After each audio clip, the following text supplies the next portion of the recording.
Students, क्या हाल चाल? सब बढ़िया? यदि सब बढ़िया है तो फिर हम कर सकते हैं क्लास 9 की एनसीईआरटी मैथ जो हम सॉल्व करते आ रहे हैं। तो चलिए फिर एनसीईआरटी मैथ का हम चल रहे थे क्लास 9 की एनसीईआरटी मैथ को सॉल्व कर रहे हैं। चैप्टर 2 चल रहा है हमारा, नाम है पॉलिनोमियल। चैप्टर का पॉलिनोमियल मतलब कि बहुपद, बहुत सारे पद होते हैं, इसमें बहुत सारे नंबर्स होते हैं। ओके ठीक है। 2.4 के सेकंड क्वेश्चन से हमें स्टार्ट करना है। चलिए फिर सेकंड क्वेश्चन पर आ जाते हैं। सेकंड क्वेश्चन में लिखा हुआ है, मैं क्वेश्चन एक बार पढ़ दूं। एनसीईआरटी बुक से आप मिलाते चले भाई। Use the factor theorem to determine whether gx is a factor of px in each of the following cases. आपको फैक्टर थ्योरम का यूज निकालना है और आपको बताना है कि जो px है, जो px वैल्यू दी हुई है उसके सामने जो gx दिया, तो gx px का फैक्टर है या नहीं। मतलब gx यदि gx मान लेता हूं मैं कि gx मुझे दिया जाता है 2 और px मुझे दिया जाता है 6, तो क्या gx px का फैक्टर है? हाँ भाई, gx px का फैक्टर जो कि 2 3 6 होता है, रिमाइंडर क्या आता है 0। ऐसे क्वेश्चन हमने पहले भी किए हैं। तो क्या करेंगे हम gx से किसी प्रकार से x की वैल्यू निकालेंगे, कभी -1 आ जाती है, कभी -2 आ जाती है, और px में वैल्यू पुट करेंगे। यदि वो वैल्यू पुट करने पर आंसर क्या आ जाता है 0, तो क्या है, रिमाइंडर में 0 आ जाता है तो फैक्टर है। यदि रिमाइंडर 0 नहीं है तो फैक्टर नहीं है। क्या बात है, क्लियर है? हाँ, बात क्लियर हो चुकी है आपको। ओके, तो चलिए फिर 3 क्वेश्चन है इस वीडियो में, सिर्फ 3 क्वेश्चन करते हैं, मतलब कि सेकंड क्वेश्चन पूरा कंप्लीट करते हैं। तो चलिए ठीक है। पहला है हमारे पास लिखा हुआ px लिखा हुआ px is equal to 2x3। मैं इसे मिटा लेता हूं और थोड़े बड़े शब्दों में लिखूं ताकि आपको समझ में आए, है ना। एक एक करके करते हैं। तो px इज इक्वल टू लिखा हुआ है 2x3, फिर लिखा हुआ है प्लस में x2, फिर लिखा हुआ है -2x -2x -1। ओके, फिर सेकंड नंबर पे मुझे जो gx दिया जाता है वो इस प्रकार से gx इज इक्वल टू जो दिया गया वो लिखा हुआ है x+1। तो फर्स्टली हम क्या करते हैं, जो gx जिसे हमें पता करें ये फैक्टर है या नहीं, तो इसके इक्वल में क्या रखना है, हमें 0 रखना था। चलिए ठीक है, फर्स्टली क्या करते हैं अपन, फर्स्टली मैं पहले भी लिख चुका हूं आपको ये वाले क्वेश्चन। फर्स्टली क्या करें हम, x+1 इक्वल क्या रखें, 0 पुट कर दिया जाए। यदि x+1 इक्वल 0 तो x इक्वल टू क्या आ जाएगा, x इक्वल टू आ गया अपने पास -1। चलिए यदि x इक्वल टू -1 आ चुका है तो जल्दी से मैं इन्हें px वैल्यू पुट कर देता हूं। तो अब नाउ करके क्या लिख सकते हैं आप, p -1 की वैल्यू हमें निकालनी। ओके, तो 2 इंटू x की पावर 3 है, मतलब x³ है, ये हो जाएगा -1 की पावर 3 प्लस x² मतलब -1 का स्क्वायर, -2 इंटू x है तो x की जगह क्या लिखना मुझे, -1, क्योंकि -1 है ये वैल्यू, -1 है, फिर मैं -1 नोट कर लेता हूं। ओके, इस प्रकार से मैंने नोट कर लिया है। आगे बढ़ते हुए वैल्यू पुट कर दी है, वैल्यू निकाली जाए तो निकाला जाए तो 2 इंटू -1 की पावर 3 है, मैंने पहले ही बताया था ऑड नंबर, ऑड नंबर तो 1 3 5 7। यदि ये नंबर है -1 की पावर तो वैल्यू माइनस में आएगी। 2 4 6 8 यदि इवन नंबर है तो माइनस वैल्यू किस में आएगी, प्लस में आएगी। तो पावर 3 है मतलब ऑड नंबर, तो पावर आएगी माइनस वाली, तो -1 हो जाएगा ये इस प्रकार से। -1 की पावर 2 इवन नंबर डायरेक्ट जाएगा 1 आ जाएगा डायरेक्ट। उसके बाद 2 1 या 2 पर माइनस माइनस क्या हो जाएगा, प्लस, तो ये आ गया प्लस का 2 माइनस का 1। सॉल्व करते हैं इसे, आगे बढ़ते हैं। 2 इंटू -1, 2 का यदि मैं मल्टीप्लाई कर दूं -1 से तो 2 इंटू -1 क्या आ जाएगा भाई, -2। तो 2 इंटू -1 आ गया मेरे पास -2 इस प्रकार से। आगे बढ़ता हूं, प्लस का 1 लिखा हुआ है, +2 लिखा हुआ है, तो +1 लिखा हुआ है, +2 लिखा हुआ है, और कॉपी करें क्या आ गया -1। अब आगे बढ़ते तो -2 +1, -2 में +1 करूंगा तो पक्की बात है जुड़ने से रहेंगे घट जाएंगे। -2 और +1 कितना आ जाएगा भाई, माइनस का 1 बचेगा। इन दोनों को सॉल्व कर लिया हमने। 2 -1, 2 में से 1 माइनस करें कितना आएगा, डायरेक्ट जानते हैं 1। तो क्या -1 और 1 को प्लस करने पे 0 आ जाता है, यस, आंसर आ जाता है 0। तो रिमाइंडर कितना आ गया अपने पास, रिमाइंडर हो गया 0। यदि रिमाइंडर 0 हो गया तो क्या फैक्टर है, हाँ, रिमाइंडर 0 हो गया तो फैक्टर है, मैंने पहले बताया था। यदि रिमाइंडर 0 हो जाएगा तो फैक्टर मानेंगे, यदि रिमाइंडर 0 नहीं होता तो फैक्टर नहीं माना जाएगा। तो चलिए यदि रिमाइंडर 0 हो गया क्या है, फैक्टर है, तो लिखेंगे हेंस करके लिखते हैं, hence gx is a factor, hence gx is a factor of px। तो इस प्रकार से आप नोट डाउन कर सकते हैं, hence gx is a factor of px। तो जल्दी से हमने सेकंड का फर्स्ट क्वेश्चन सॉल्व किया है, सेकंड और थर्ड क्वेश्चन भी सॉल्व करते हैं, इसे नोट डाउन कर लें। इसे नोट डाउन कर लेंगे तब मैं आगे बढ़ सकता हूं। तो ठीक है, वीडियो को पॉज किया, नोट डाउन किया बाद तो फिर मैं मिटा सकता हूं और मिटा के फिर से आगे बढ़ते हैं। तो क्या ये क्वेश्चन आसान है? हाँ, ऐसे वाले क्वेश्चन आसान है। एक और मेथड है जो क्या है, डिवाइड वाली है, जो लॉन्ग डिवीजन मेथड कहलाती है। अभी डिवाइड वाली मेथड आपको नहीं बताइए क्योंकि ज्यादातर वो वाली मेथड ज्यादातर स्टूडेंट्स के लिए कठिन होती है, इसीलिए हम पहले सरल वे पे आते हैं। लास्ट वीडियो में एक बार फिर से कोशिश करेंगे तो हम आपको कठिन वाली मतलब कि लॉन्ग डिवीजन मेथड का यूज बता देंगे जो आपको नेक्स्ट क्लास में बहुत ही ज्यादा तरीके से काम आने वाली है। ओके, तो फिर सेकंड क्वेश्चन पर आते हैं। px क्या दिया हुआ ये नोट कर ले, फिर gx नोट करेंगे। px जो लिखा हुआ उसे ध्यान देंगे। एनसीईआरटी बुक से तो मिला सकते हैं यदि आपके पास बुक है, नहीं है तो यहां ध्यान दें। x³ है plus 3x², x³ plus 3x², फिर है प्लस में 3x, फिर प्लस में है अपने पास 1। ओके, ये दिया हुआ है। अब gx की वैल्यू रखी जाए। gx इज इक्वल टू क्या दिया हमारे पास, x प्लस 2, ये दिया हमारे पास gx की वैल्यू। फर्स्टली जो मैं अभी तक करता आ रहा हूं आपको समझ में आ गया मैं क्या करने वाला हूं, मैं रखने वाला हूं gx मतलब कि x प्लस 2 इक्वल में 0।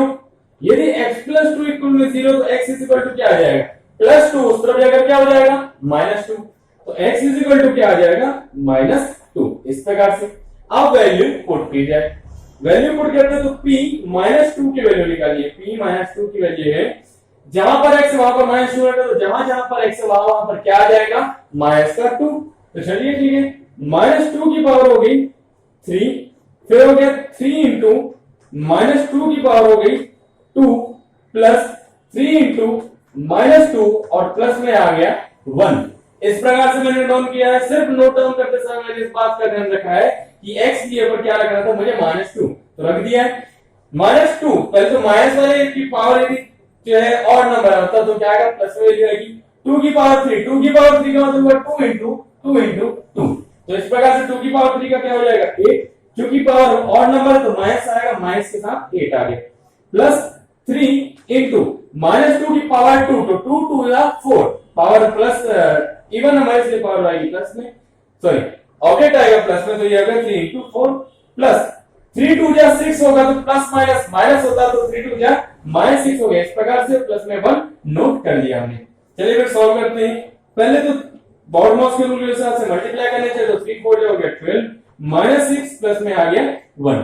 और आगे बढ़ते हैं -1 और प्लस 12, इसे एक बार नोट डाउन करूं मैं यहां पर ताकि आपको बार बार नीचे देखकर उतारने में दिक्कत ना हो। तो -8 प्लस 12 -6 प्लस 1 -6 प्लस 1, इसे सॉल्व करते हैं। -8 प्लस 12 यदि करना है तो पहले तो बात तो जुड़ने वाला है नहीं घटने वाला है, तो 12 में से डिवाइड करने क्या आएगा 4, बड़ा क्या है 12, तो 12 का साथ प्लस का साइन तो प्लस रहेगा, तो -6 और प्लस 1 में -6 और प्लस 1 फिर से करेंगे 5 आएगा, लेकिन माइनस का 5 आएगा।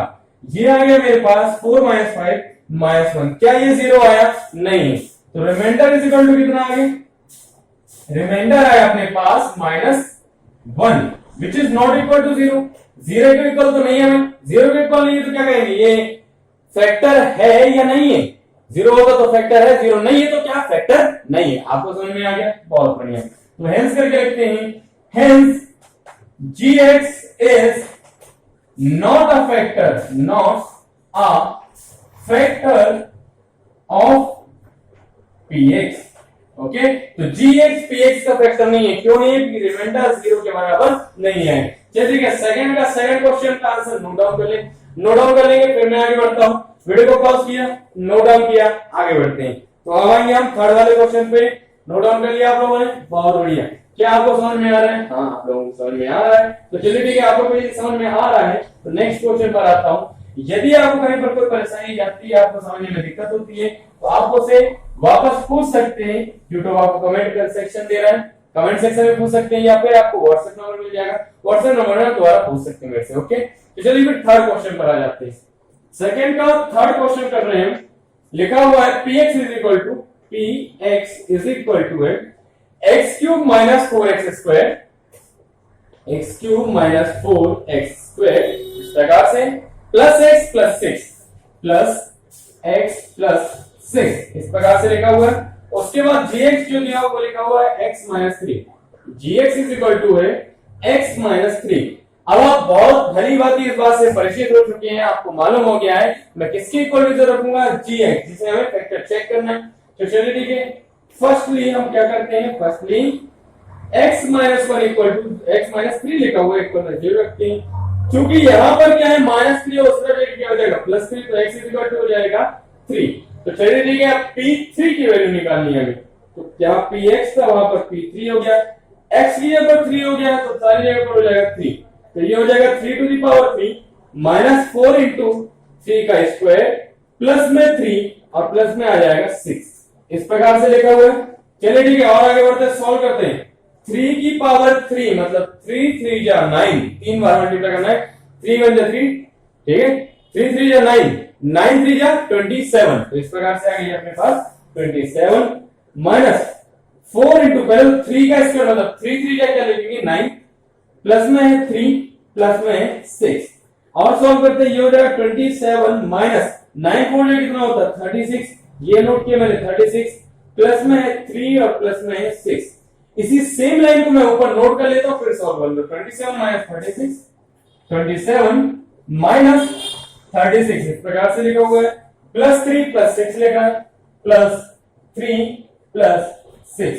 ध्यान देंगे क्या 27 में से 36 को माइनस कर सकता हूं, हाँ भाई मैं 27 से 36 को माइनस कर सकता हूं, सिर्फ वैल्यू माइनस में आएगी।